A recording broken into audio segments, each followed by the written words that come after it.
No hay duda, el pavo está de moda. Cada vez son más los fabricantes de embutido que se enganchan al carro de lo aparentemente saludable para aumentar sus ventas. Y en el pavo han encontrado un filón: pechuga de pavo, longaniza de pavo, chorizo de pavo, incluso algo asombroso: bacon de pavo. Pero, ¿esto es así? ¿Es el pavo realmente más sano que el cerdo? ¿O es una estrategia para que sigamos consumiendo embutidos procesados sin que nos remuerda la conciencia? Bienvenidos al Arrecife. Hace poco uno de vosotros me consultaba a través de un comentario si era cierto que el embutido de pavo era más sano que el de cerdo, algo que mucha gente tiene en mente. Se asocia pavo a sano, mientras que cerdo a colesterol o a enfermedades cardiovasculares. Pero esto no deja de ser más que una simple estrategia comercial. Para averiguar qué es mejor, si el embutido de cerdo o el de pavo, hay que hacer el estudio de forma seria, diferenciando por una parte lo que es la carne en sí o por otra lo que es el proceso de fabricación del embutido. Y es aquí donde nos encontramos las primeras sorpresas. A nivel de fabricación industrial no hay diferencias significativas entre ambos productos. Ambos llevan colorantes y conservantes. Es más, dada la textura de la carne de cerdo frente a la de pavo, el embutido de cerdo tendría menos aditivos que el de pavo, ya que la carne de pavo tiene más agua y por tanto merma más que la del cerdo. Y en caso de curación, la carne de pavo pierde más volumen. ¿Esto qué significa? Pues que usualmente el embutido de pavo, sea en la forma que sea, lleva entre sus ingredientes más cantidad de almidones para que recupere dicho volumen. ¿Cuánto almidón? Pues lógicamente dependerá del precio y de la calidad del producto. A más barato, más almidón. Otro de los problemas de la carne de pavo en su proceso de fabricación es que su sabor es menos intenso que el del cerdo, por lo que necesitaría más sal, más potenciadores o correctores de sabor y más aditivos que el cerdo. Por tanto, diferencias pocas, y las pocas que encontramos son ligeramente favorables al cerdo.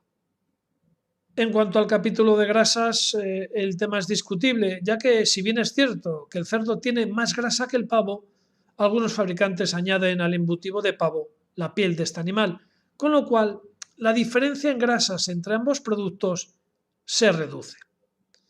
Eso sin tener en cuenta que el embutido de pavo lleva más hidratos de carbono que los del cerdo, algo que hará reducir aún más la brecha calórica.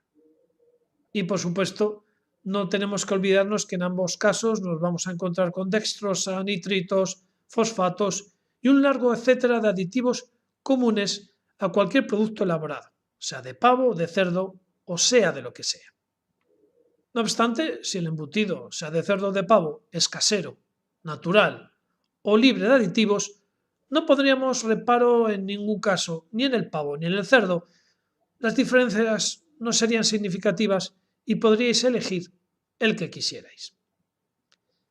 Visto el proceso de elaboración, vamos a ver ahora las diferencias entre una carne y la otra.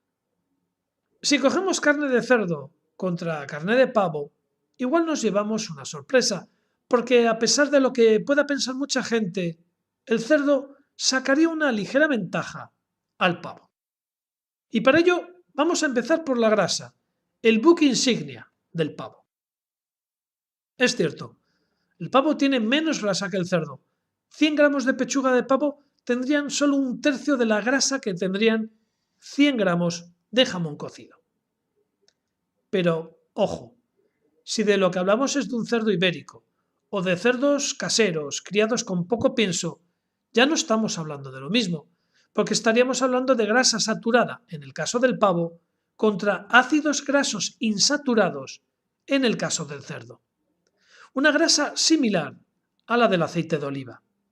Por tanto, cuidado porque más grasa, sí, pero más saludable.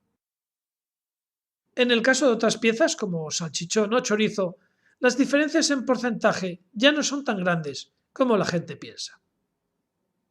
Esto en cuanto a grasa, pero ¿qué pasa si hablamos de proteínas? Pues nos encontramos la segunda sorpresa.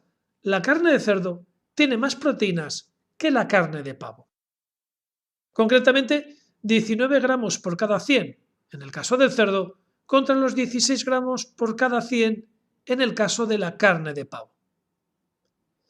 En el capítulo de nutrientes, el grupo vitamínico B está más presente en el caso del cerdo que en el del pavo, y en cuanto a minerales, entraríamos en la siguiente comparación.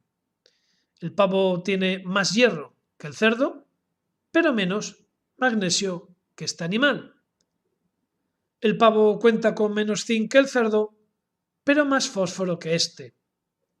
Mucho más selenio en el cerdo que en el pavo y menos sal en el cerdo que en dicha ave.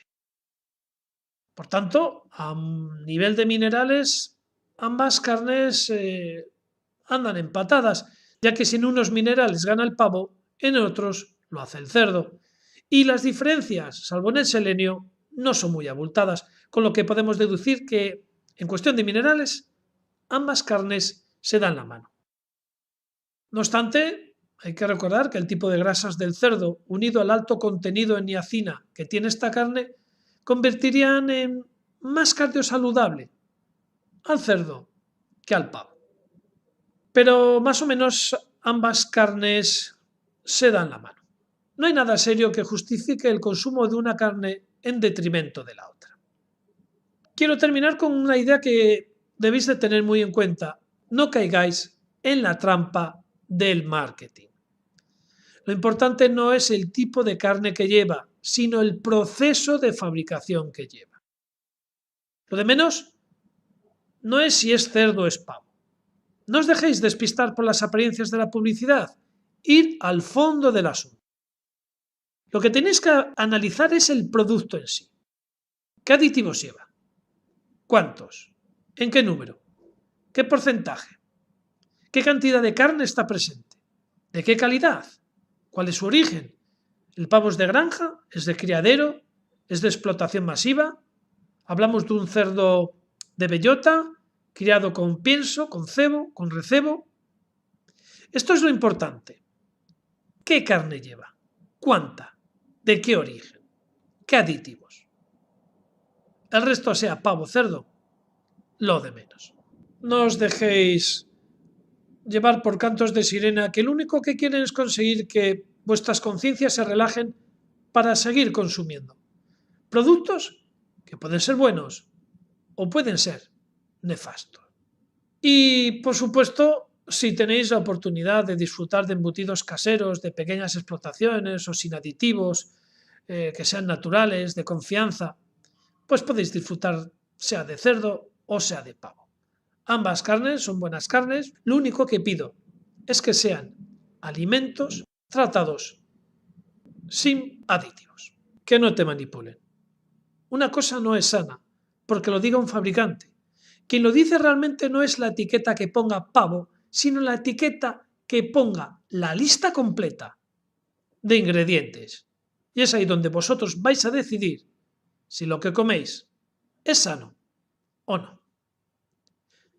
Espero que esta reflexión haya sido de vuestro agrado y os animo como siempre a que os suscribáis aquí al Arrecife.